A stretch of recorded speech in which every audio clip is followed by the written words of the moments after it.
KF-X 시제기 조립 모습 공개.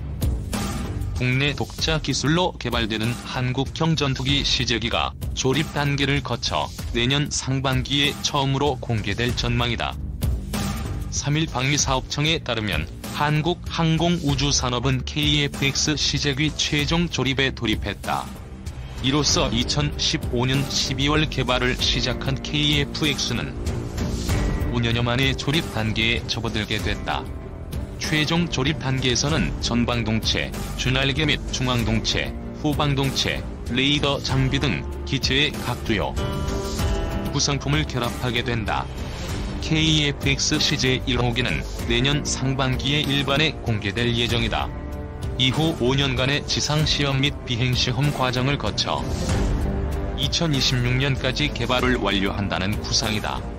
안훈호 카이 사장은 빈틈없고 완벽한 KF-X의 성공적 개발을 위해 대한민국의 염원을 담아 구성원이 혼신의 노력을 기울일 것이라며 자주 국방력을 강화하고 국내 항공산업을 발전시키는 계기로 만들겠다라고 밝혔다. 방위사업청이 3일 한국항공우주산업과 함께 한국형 전투기 시제기 최종 조립에 돌입한다며 개발 과정을 영상으로 공개했다. 당초 방사청은 이날 최종 조립 기념행사 열고 조립 착수 세레모니를 열 계획이었으나 확산으로 행사를 취소, 영상으로 대체한 것. 업계에서는 시제품이 아닌 최종 조립 과정을 대외적으로 공개한 것으로 이례적이라는 평가하고 있다. 이날 영상 공개의 배경을 놓고 다양한 분석이 나오는 이유다. KF-X 사업이 순항 중임을 알리는 개발에 참여하고 있는 인도네시아 측을 의식한 행보라는 계업계의 지배적인 분석이다. 실제로 영상과 함께 이날 방사청이 공개한 자료에는 KF-X 체계 개발 사업이 잘 진행되고 있다는 표현이 등장한다. 날카롭고 각진 외형, 거대한 크기의 무기를 수납하는 내부 공간, 조종석에 설치된 대형 화면, 레이더에 거의 포착되지 않는 5세대 스텔스 전투기의 상징들이다. 1990년 1차 걸프전에서 F-117 스텔스 전폭기가 이라크군을 제압하는 모습을 목격한 세계 각국은 스텔스기 확보에 열을 올렸다. 많은 사람들은 스텔스기가 미래 공군의 핵심이 될 것이라며 스텔스 열풍에 힘을 실었다. 1차 걸프전으로부터 30년이 흐른 지금은 어떨까? 5세대 스텔스 전투기 F-35가 생산 중이지만 여러가지 이유로 과거에 개발된 기종들을 완전히 대체하지는 못하고 있다. 라파라 타이푼 전투기는 물론 1970에서 1980년대 등장한 F-16과 F-15도 꾸준히 주문을 받으며 건재함을 과시하고 있다. 이 같은 추세는 2030년대 실전 배치될 한국형 전투기에도 영향을 미칠 전망이다.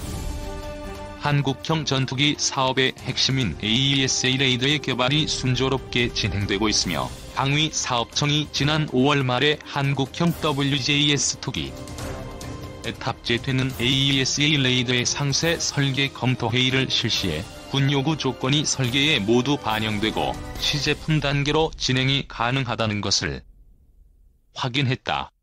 2020년 하반기 첫 AESA 레이더 시제품을 출고한 이후 2023년 KF-X 시제기에 탑재해서 지상 및 비행 시험을 거쳐 2026년까지 완료할 예정이다. AESA 레이더는 잠자리의 눈처럼 천여 개의 작은 레이더로 구성되는데 이를 통해 동시에 여러 대 적 전투기를 식별할 수 있는 잠자리 눈과 같은 전투기의 최첨단 눈이라고 보면 되겠습니다.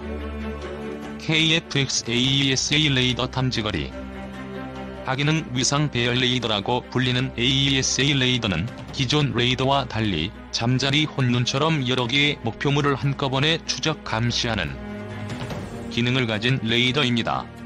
모듈이 여러 개라 여러 개의 목표물을 감지하고 거기에 대비하거나 공격 목표를 정하는 기능을 하지요. 미군이 사용하는 이지스함의 AESA 레이더는 1000km 정도까지 탐지가 가능합니다. 한국의 이지스함 세종대왕함도 같은 레이더를 사용하고 있습니다. 참고로 F-15K의 레이더의 경우 190km입니다. 이번에 개발되는 한국형 전투기 사업 KF-X의 AESA 레이더도에 버금가는 성능으로 개발 중입니다. 참고로 FA-50 이스라엘 엘타사의 ELM-2032 레이더의 경우 130km 정도 탐지가 가능합니다. 국산 KF-X 레이더 개발 출고식에서 개발한 A사 성능을 설명하는 개발자들. KF-X 프로토타입 레이더 1000개 KF-X는 1200개의 소자로 구성된 레이더를 탑재할 예정. F-35는 일반적인 레이더로는 탐지가 매우 어렵다. F-35가 스텔스 전투기를 상징하는 기종인 이유다. 하지만 스텔스 성능에 지나치게 의존하면서 F-35의 약점인 빈약한 무장 문제가 두드러지는 모양새다. F-35의 공대공, 공대지 무장은 기존 F-16과 큰 차이가 없고 장거리 지상 타격 능력은 F-15보다 부족한 실정이다. BLB 전략 폭격기나 F-15E 전투기를 포함해 타격 수단이 많은 미국 공군은 대체할 방법이 있지만 공군 규모가 작아 전투기 한 대에 다양한 역할을 맡기는 나라에서는 문제가 될 수 있다. 전투기의 기본적 임무인 공중전에서는 문제가 더욱 심각해진다. 중국과 러시아가 미국산 AIM-130 중거리 공대공 미사일보다 더 빠르고 멀리 날아가는 미사일을 개발한 상태다. 중국은 제-20 스텔스 전투기의 음속의 5배 속도로 300km 이상을 날아갈 수 있을 것으로 추정되는 PL-15 공대공 미사일을 탑재했다. F-22 레터 AN APG-77 레터 에이샤 레이더 2200EA. 러시아도 Su-35 전투기에 사거리 400km의 R-37을 장착했다. 레이더에 잘 잡히지 않는 F-35를 직접 타격할 수는 없어도 조기경보, 통제기나 전자전기 등 F-35의 비행을 지원하는 항공기는 충분히 공격이 가능하다. 이에 미국은 2020년대 초 실전 배치를 목표로 AIM-260 장거리 공대공 미사일을 개발하고 있으나 중국과 러시아보다 늦었다는 지적을 피하기 어렵다. F-35에 대한 기술적 신뢰성은 아직 확보되지 않았다. 외신 보도에 따르면 미 국방부 작전시험평가국의 지난해 11월 평가에서 F-35 소프트웨어 결함이 873건 발견됐다. 작전시험평가국은 F-35에 탑재된 25mm 기관포는 받아들일 수 없는 정확성을 가지고 있다고 밝혔다. 성능 개량을 거쳤지만 한 세대 이전의 전투기인 F-16V에 대한 주문이 꾸준히 이어지고 미 공군이 최근 F-15X 도입을 결정한 것도 기술적 신뢰성과 무관치 않다. F-15와 F-16은 여러 차례 실전에서 성능이 검증됐고 대량 생산된 덕분에 저렴하며 다양한 용도로 쓸 수 있는 능력을 갖췄기 때문이다. 스텔스의 꿈에 빠진 미국과 달리 유럽은 항공무장과 레이더 강화에 초점을 맞췄다. 미국처럼 5세대 스텔스 전투기를 만드는 대신 타이푼이나 라팔처럼 기존 방식대로 제작된 전투기를 운용한다.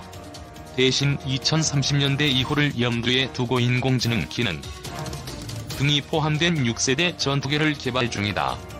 유럽 에어버스의 타이푼 전투기는 독일, 스웨덴이 합작해 개발한 타우러스 장거리 공대지 미사일과 미티어 장거리 공대공 미사일로 무장했으며 다기능 상배 레이더도 갖췄다. 프랑스 다소의 라팔은 AESA 레이더 장착이 다소 늦었지만 스칼프 장거리 공대지 미사일과 미티어 장거리 공대공 미사일을 운용해 강력한 타격력을 자랑한다. 유럽이 미국보다 스텔스 기술이 뒤떨어진 것은 아니다. 미국의 F-22를 개발할 당시 독일은 스텔스 형상 설계나 도료 생산 등에 필요한 기술을 확보하고 있었다. 하지만 레이더를 비롯한 스텔스 기술의 발달을 염두에 두고 균형 잡힌 설계를 갖춘 전투기 개발로 선회했다. 전투기는 한번 개발되면 수정이 쉽지 않다. 특히 F-35처럼 고도의 스텔스 기능이 포함된 기체는 더욱 어렵다. 반면 레이더는 지상, 해상, 공중 등 다양한 작전 환경에 맞춰 출력이나 파장 등을 다양하게 조정할 수 있다. 비용도 스텔스 전투기 개발보다 훨씬 저렴하다. KF-X는 F-35보다 스텔스 성능은 낮지만 공격력은 다른 기종에 뒤떨어지지 않는다. 국내 개발 중인 장거리 공대지 미사일 또는 타우 러스 미사일과 미티어 미사일이 장착될 예정이다. 국방과학연구소가 진행하고 있는 국산 AESA 레이더 개발이 성공한다면 2030년대에도 일선에서 활동할 타이푼이나 라팔 같은 유럽 전투기와 유사한 수준의 기종을 국내 개발로 확보하는 셈이다. F-35는 스텔스 성능만큼은 확실한 전투기다. 따라서 스텔스 성능을 최대한 발휘할 수 있는 작전에만 투입될 가능성이 높다. 공격력을 갖춘 KF-X는 다양한 용도에 쓰일 수 있다. 항공무장과 전자장비를 개량한 포스트 KF-X를 만든다면 그 효과는 더욱 높아질 전망이다. 여기에 국산 FA-50 경공격기 무장을 강화하는 성능 개량까지 더해지면 공군력 증강 효과질과는 더욱 커질 것으로 보인다. 산업적 측면에서도 기술과 경영 노하우를 계속 축적할 수 있어 항공우주산업 발전 측면에서도 도움이 된다. 방산업계 관계자는 항공기 무장체계는 스텔스 성능만큼 중요한 요소라며 KF-X도 무장체계를 더욱 강화한다면 전력 증강은 물론 해외 수출 가능성도 높아질 것이라고 전망했다. 한국형 전투기 보람의 단군 이래 최대의 삽질 우려. 단군 이래 한민족 역사상 최대 규모의 무기 사업인 한국형 전투기 개발 사업의 체계 개발 사업 우선 협상 대상자로 한국항공우주산업이 선정됐다. 한국형 전투기 개발 사업은 공군의 노후화된 F-45 전투기를 대체하고 2030년대 이후에는 KF-16 전투기까지 대체하는 사실상 우리 공군의 차세대 주력 전투기를 독자적으로 개발하는 초대형 국책 사업이다. 이 사업은 10.4년의 개발기간 동안 8조 6,700억 원의 개발비가 투입되며 2025년 11월까지 전투기 개발이 완료되면 2032년까지 9조 3천억 원을 들여 120대를 생산해 공군에 실전 배치하는 것을 골자로 하고 있는데 사업이 본격적으로 시작되기도 전에 한국형 보라매의 발목을 욱죄어 비상을 가로막을 덫에 우려들이 제기되고 있다. 명품 무기를 가로막는 삼중덫. 한국형 전투기 체계 개발 사업 우선 협상 대상자로 선정된 카이가 오는 5월까지 상세 개발 일정 및 국내외 협력 업체 선정, 투자 계획 등에 대한 체계 개발 실행 계획서를 방위사업청에 제출하면 방사청은 이를 검토해 오는 6월 본계약 체결 여부를 결정하고 이르면 6월 말에 체계 개발 계약을 정식으로 체결할 계획이다. 7월부터 본격적인 개발이 시작된다면 카이에게 주어진 시간은 정확히 10.4년, 125개월이다. 카이가 우선 협상 대상자 선정 직후 발표한 보도 자료를 통해 한국형 전투기 개발을 반드시 적기 성공하여 공군의 전력 공백을 최소화할 것이라고 밝힌 것은 구매자인 공군에 대한 립서비스 측면도 있지만 엄밀히 따지자면 납기일을 정확히 맞춰 지체 상금을 물지 않겠다는 의미로 보는 것이 정확하다.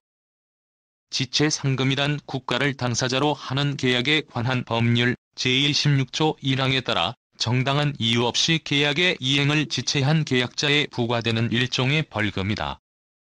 이 법률 시행령 제74조 1항에 따르면 지체 상금은 전체 계약 금액에 지체 상금률과 지체 일수를 곱해 결정되는데 이 사업은 카이가 전투기를 개발하는 용역 사업이므로 25/1/000의 지체 상금률이 적용된다.